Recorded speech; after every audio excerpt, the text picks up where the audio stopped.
Bonjour à tous et bienvenue dans le Mag Essonne sur Radio Sensation. Vous le savez, la communauté de l'Étampois Sud-Essonne dispose d'un très joli patrimoine et nous allons aujourd'hui nous intéresser à l'église de Saint-Aignan à Chaloux-Moulineaux. Pour en parler avec nous, je reçois Geneviève Menlet. Bonjour. Bonjour. Vous êtes le maire de Chaloux-Moulineaux, petit village de 400 habitants environ. Votre église a remporté la finale essonnienne de l'opération Sauvons nos monuments, organisée par D'Artagnan, une entreprise de financement participatif, et Le Parisien, en partenariat avec la région Île-de-France. Alors vous étiez opposé à la maison de l'écrivain d'Alphonse Daudet, mais les votants ont choisi l'église Saint-Aignan. C'est une belle victoire pour la commune et le Sud-Essonne. Oui, tout à fait. Je crois que c'est vraiment une mobilisation générale des habitants, des élus, mes collègues sur l'Étampois Sud-Essonne, de tous les intervenants qui participent à la vie de la commune et de l'Étampois Sud-Essonne. Tout le monde s'est mobilisé, malheureusement pour la maison d'Alphonse Daudet, mais c'est vrai que là, il y a eu un rassemblement général d'énergie, parce qu'il faut beaucoup d'énergie, et puis de volonté d'y arriver, c'est sûr. Alors, est-ce que c'est vous qui avez candidaté ou on est venu vous chercher pour participer à cette opération ? On est venu nous chercher parce que nous avions monté un partenariat avec D'Artagnan, déjà depuis un an et même avant, mais il y avait eu malheureusement le confinement du Covid-19, donc on n'avait jamais pu monter cette opération avec eux, parce que c'était pas dans l'air du temps, on avait autre chose à gérer et à penser. Donc là, nous avions choisi cette période pour lancer la période d'appel aux dons avec D'Artagnan. Et donc je pense que c'est Le Parisien qui a, avec D'Artagnan, puisqu'ils font l'opération conjointement, qui a parlé de notre projet. Cette finale, elle a permis de relancer, donc de parler de ce projet. Ça fait déjà quelques années que vous vous battez pour cette église. Est-ce que c'est important, la couverture médiatique, ça aide vraiment à faire avancer les choses ? Absolument, oui, absolument. Parce que les dossiers, quoi qu'on en dise, la simplification des procédures administratives, non, c'est très compliqué. Et puis, lorsqu'on a besoin de fonds, parce que les travaux prévus dans l'église sont très importants et en même temps seront forcément étalés dans le temps. Là, notre urgence, c'est la première tranche. Et avec Madame Johanny, qui est architecte en chef des bâtiments de France, nous avions,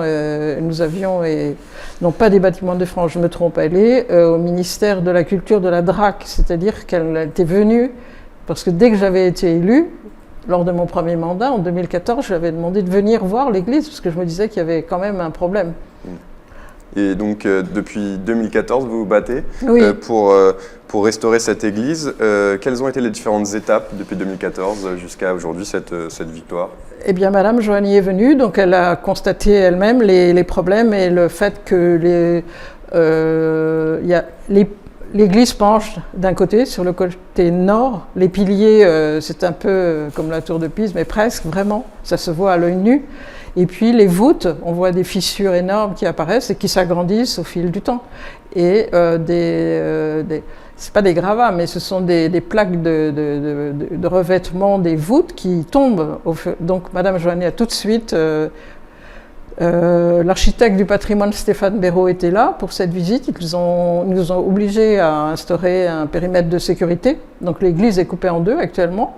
Heureusement, elle est tellement grande qu'on peut quand même y faire des offices, mais elle est plus accessible au fond, toute la partie médiane, si vous voulez.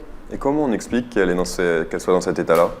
Eh bien, l'architecte du patrimoine explique très bien que les désordres sont apparus au fil du temps parce que l'église est construite en haut d'un coteau.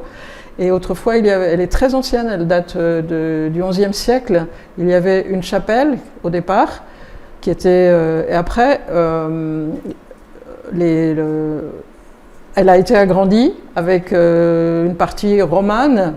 Et ensuite, lorsque la reine Adèle de Champagne a donné Chaloux-Moulineaux et les terres et les habitants aux Templiers. Les Templiers se sont installés à côté, dans la commanderie, dont on voit aujourd'hui encore les bâtiments, qui est jointe à l'église. Et au fil du temps, ils ont agrandi cette église de chaque côté en faisant, vous voyez, mais ça ne reposait pas sur le pilier principal. Non, exactement, sur les fondations. Et en plus, après, ils ont agrandi au 19e, ils ont aussi agrandi le fond avec une structure qui est plutôt de style gothique. Et apparemment, ça aurait été trop lourd pour les piliers, ce qui fait que les piliers se penchent. Et voilà. Pour vous, en tant que maire de ce petit village, qu'est-ce qu'elle représente, cette église? C'est un peu l'âme, c'est l'âme du village. Et c'est l'âme, on dit que l'école est l'âme du village, ce qui est vrai. Ce sont deux lieux emblématiques du village, des lieux de vie. Et elle est toujours vivante, cette église, puisqu'il y a encore tous les offices, pas comme autrefois où c'était tous les dimanches, mais là, tous les habitants, certains ont été baptisés, d'autres se sont mariés, d'autres sont enterrés à l'heure actuelle, aujourd'hui. Ce serait un véritable drame si elle venait à s'effondrer? Ah oui, oui, vraiment. Les travaux de restauration aujourd'hui sont estimés à 360 000 €. Oui. Une campagne de financement donc participatif, vous l'avez dit, a été lancée pour chaque projet qui participait à l'opération Sauvons nos monuments. On peut toujours faire des dons sur le site de D'Artagnan? Bien sûr. Enfin, les gagnants dont l'église de Saint-Aignan bénéficieront d'une subvention qui peut aller jusqu'à 300 000 € par projet. Bon, on ne sait pas encore, ça reste à préciser, mais est-ce que ce serait déjà un grand pas qui serait effectué grâce à cette victoire? Oui, parce que là, les 350 000 €, c'est la première tranche de travaux pour tout sécuriser, sauvegarder. Et d'abord, la première partie, c'est la structure. Et après, c'est la rénovation intérieure. Mais donc en tout, il nous faudrait plus d'1 million d'euros. On a déjà les estimations de l'architecte du patrimoine. Mais là, les travaux que nous ferons ne se verront pas. Ça sera dans le sous-sol et dans la sauvegarde de cet édifice sur la partie qui est vraiment menaçante. Quelles sont les différentes étapes? Vous l'avez dit, il y a d'abord la première phase, oui, donc pour consolider l'église. Et ensuite, quelles sont les autres phases? Ensuite, ce sont justement la partie qui est les voûtes. Et puis, nous allons aussi dans la première tranche, j'ai oublié de vous le dire, il y a le sous-sol, mais il y a aussi l'installation de 2 tirants dans le chœur qui permettront d'empêcher que l'église continue à s'ouvrir. Voilà. Ça, c'est très, très important. Ensuite, il y a d'autres consolidations dans les structures et la charpente. Et après, il y aura la partie rénovation au niveau du couvert, vous voyez, tout ce qui est qui s'effrite un peu, mais ça, c'est pas le plus grave, c'est pas grave, ça. Alors, il y a cette opération Sauvons nos monuments qui permet peut-être sûrement de rapporter un peu d'argent. Il y a le financement participatif. Quelles autres méthodes vous avez essayées pour pouvoir avoir un maximum de subventions? Alors, nous avons fait une demande vous savez, la DTER chaque année, pour lesquelles les communes peuvent demander de l'aide.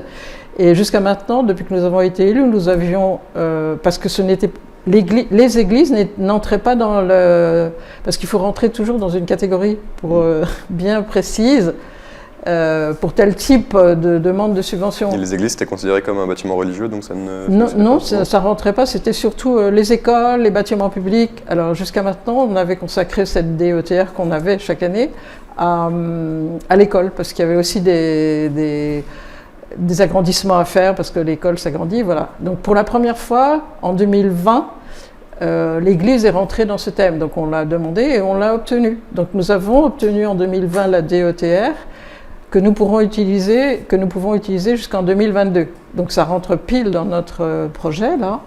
Ensuite, nous avons le plan de relance, proposé par le gouvernement pour relancer justement toutes les activités de travaux sur la commune suite au Covid, toutes les entreprises qui ne pouvaient plus travailler. Donc nous avons obtenu aussi, et exceptionnellement, nous avons obtenu la possibilité de cumuler ces 2 subventions, ce qui n'était pas possible. Donc avec ces subventions-là, je pense qu'on aura plus le prix du pèlerin patrimoine que j'ai obtenu aussi en 2020 pour la commune.